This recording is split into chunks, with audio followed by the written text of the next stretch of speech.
Ngiyababingelela abazalwane egameni kaJesu Kristu. Amen. Ngokukhethekileyo bingelela umama umfundisi abapostoli.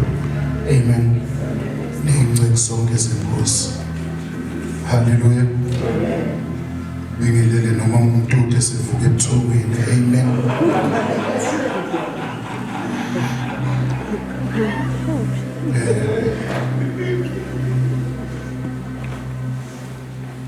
If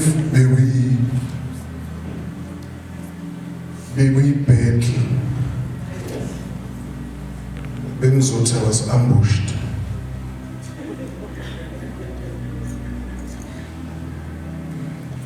But ngoba sisemkhulekweni, hallelujah. Nobani angakhuleka ngoba umoya wenkosi ukhona kithi sonke, hallelujah. Akudingi ube ne-special calling ukuze ukhona ukukhuleka, hallelujah. Uba umzalwane nje ukodwa kuyi-calling yokuthi ungavula umlomo umemezele indaba ezinhle kaNkulunkulu, hallelujah. So nami-ke on the basis of that, lokho kunginikeza strength ukuthi nje briefly ngishare bese siyakhuleka, hallelujah. Ngoba injongo yale nkonzo yonke iwumkhuleko, hallelujah. Kepha nje mhlambe before siye kulesi sigatshana sizwe, because it's very brief,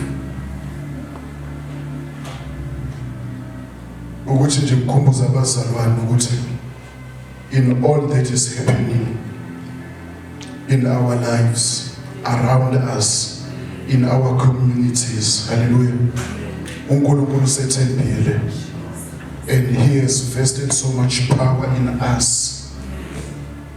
Uye wabheka wabona ukuthi leli joka esilithwele lisilingeni, hallelujah. Noma ke inkathi esiphila kuzo sethe ukuhluka mhlawumbe kunisa phambili, hallelujah. Dala bekuthiwa indlela ibuzwa kwabaphambili, kepha ama challenges esihlangana nawo namhlanje ezinye zezinto ezenzakalayo uthumbuza ogokhumalo nezintanga zakhe wathi ngathi bekungenzeki ngesikhathi sethu lokho, hallelujah. So we living in devastating times, kepha uNkulunkulu sethembile, hallelujah. Bona usifanelekile ukuthi ngalesikhathi siqhubeke nathi ukuthi siqhubeze izwi lakhe, hallelujah. Sikhulume ngaphandle kokuthandabuza, hallelujah. Kodwa nje my focus namhlanje sekuthenini elapsed in concentration noma elapsed in focus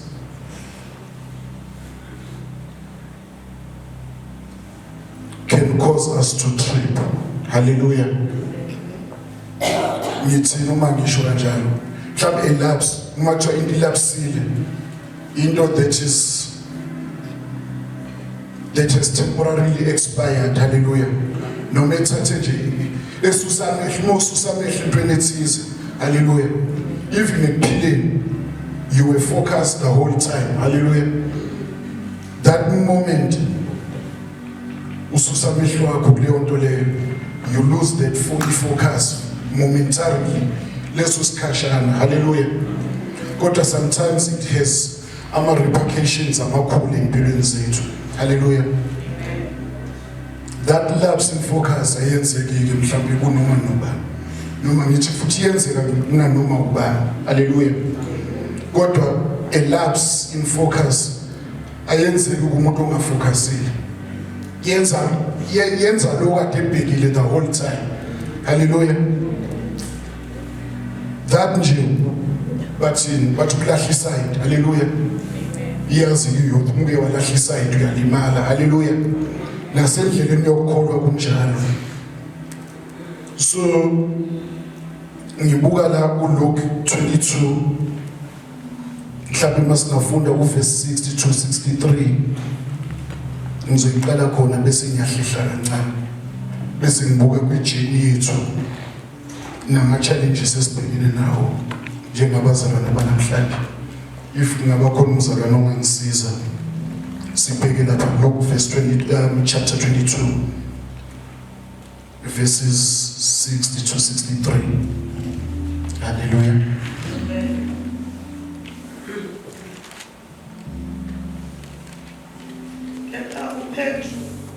Kepha uPetro wathi, muntu ndini, angikwazi ukuthi uthini. Masinyane esakhuluma lakhala iqhulu. Inkosi yayisiphenduka yambheka uPetro. uPetro walikhumbula izwi lenkosi njengokuba ithe kuye, iqhude lingakakhali namhlanje uza kumphika kathathu. Waphumela phandle wakhala kamunye. Verse 63. Amadoda abembambile uJesu ambhinqa emshaya. Hallelujah. Hallelujah. Amen. Sithola uPetro laba ngcwele every situation. Hallelujah. Mind you, sikhuluma uPetro umunye wabafundi bakaJesu. Is one of the 12 disciples. Hallelujah. Futhi mawuzobheka uPetro in my own words, akukho eBhayibhelini. Ngingathi uPetro mhlawumbe he was a model disciple. Because kaningi uJesu makhona izinto ezenzakalayo, sometimes ubengadinga abafundi abayishumi nambili bebonke. Bekwenzeka kube nekhathi ekhetheke kubo uPetro nabanye mhlawumbe ababili. Hallelujah. Kube mhlawumbe adla imbuyazana nabo eceleni. Hallelujah. Futhi khona la enye indawo ekhombisa ukuthi uPetro was not just an ordinary disciple. At some instance ngelinye ilanga uPetro ngoba his eyes were fixed onto uJesu nenkambo uJesu ayebafundisa kuyona. Hallelujah. uPetro wakhona ukuhamba phezulu kwamanzi. Hallelujah. Hallelujah. Amen. Kuningi ongakusho ngoPetro bekwenzeka kuyena noma aye kwambulelwa abanye abafundi benganakho. Ngilanga uJesu ukhulumisana nabo after kade eshumayela phakathi kwezixuku. Abantu uJesu bembiza ngamagama berelator nabaprofeti besikhathi esidlulile bemfanisa naye. Abanye bethu ubuye umprofeti ubani. Hallelujah. Kodwa uJesu bese ekhuluma nabafundi bakhe ukuthi ke sebeshilo konke abantu ukuthi ngubani nina nithi ngubani. uPetro owaqhamuka nento engathi ihlakaniphile noma abanye mhlawumbe they were mumbling, I should think. Kodwa uPetro the response ayinikeza uJesu ukuthi uJesu ubani. uJesu waze wamncoma kwaba khona leyo nto lethi at least there's someone owambulelwe ngomoya oyingcwele ukuthi mina ngubani, ngoba uzathi athi lokho akwambulelwanga inyanga negazi. Hallelujah. Ephumuya kaNkulunkulu. That's why ngithi with all these things, this was the crucial time la uJesu ayezokhashelwa khona. Hallelujah. Kwenzeka lezi zinto. Hallelujah. Ngenxa yokude bendlela sometimes we derail and off ramp. Sometimes uJesu sayibambile kanti usucezukile. Hallelujah. uPetro naye kuyamfica la ngoba mangahlehle emuva kancane uthi how am I relating this with the challenges we are having namhlanje. Mawuthi uzobheka mhlawumbe mawuhlehla kancane, I think it's verse 31. On that journey after the Last Supper, uJesu ukhuluma noPetro uthi Simon,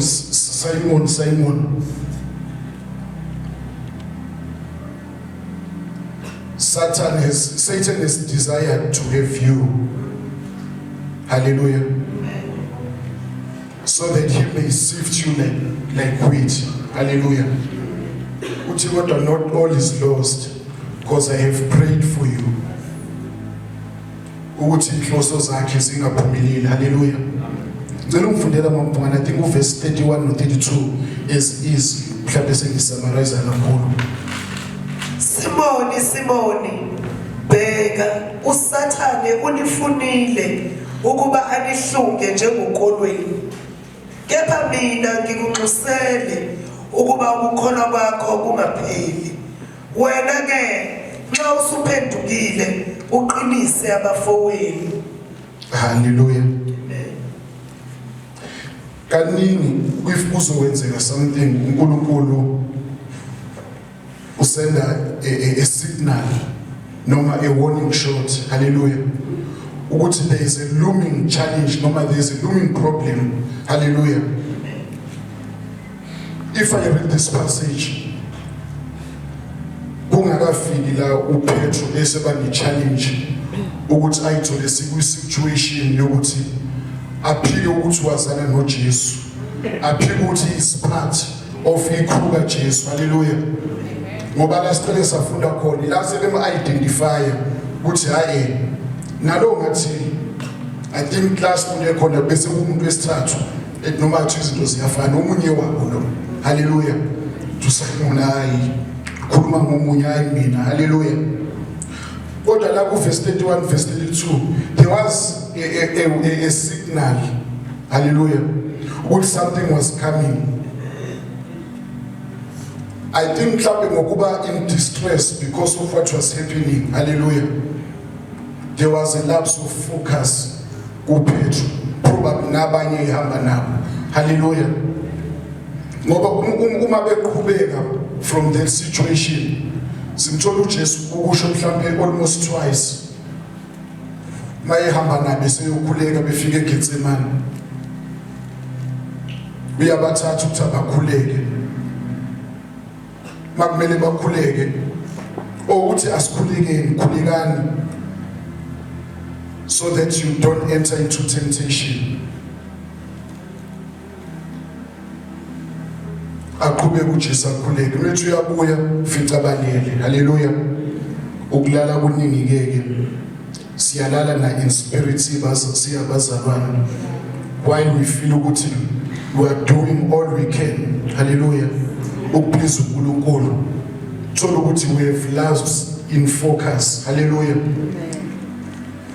Uphinde uqhubeke futhi akhuleke mayebuya ufica balele uzokhuluma nabo sakuthetha. Hallelujah.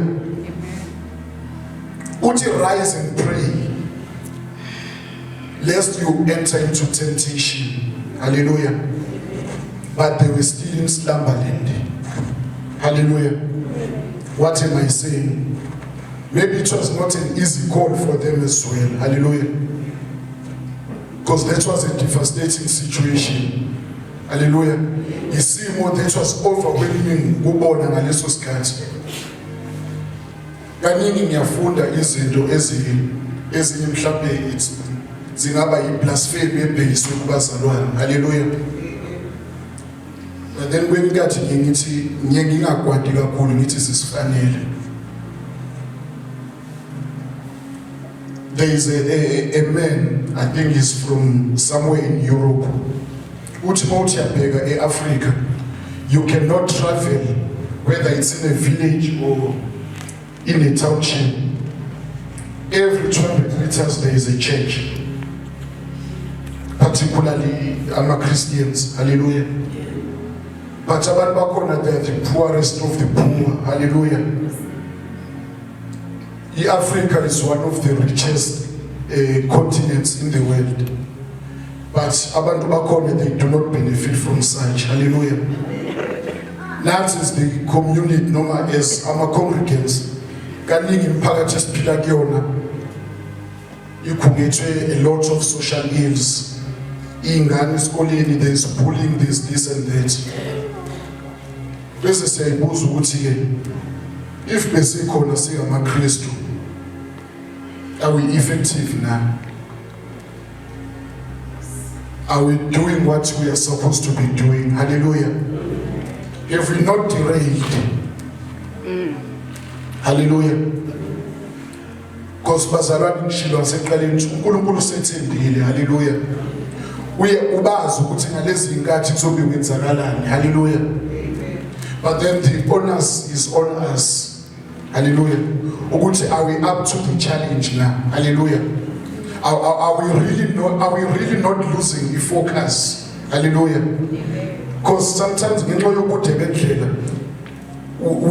from the main point where we should be lifting our eyes onto. Hallelujah.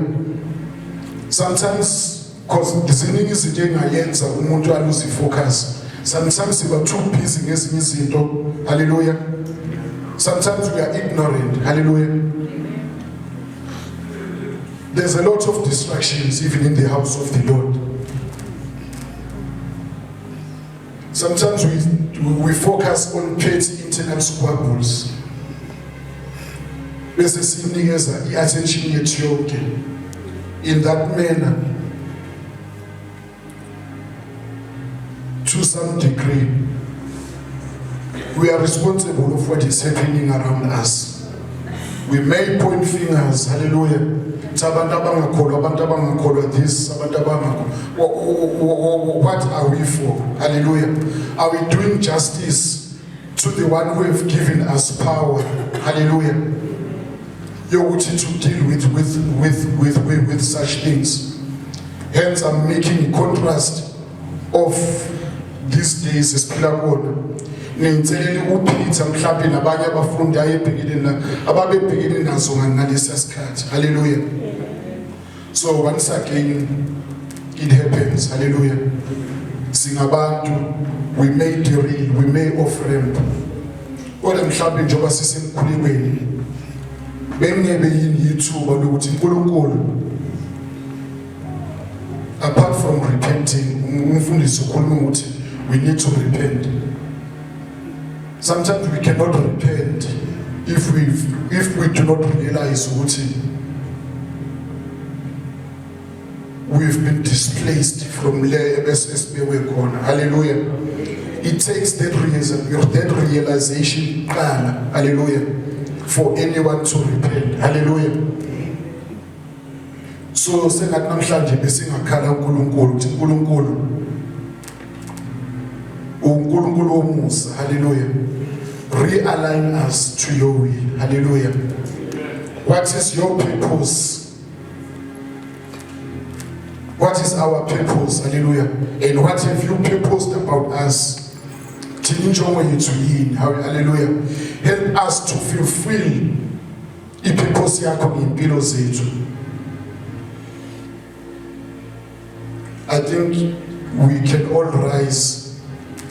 Sicela uNkulunkulu asi realign nenjongo yakhe.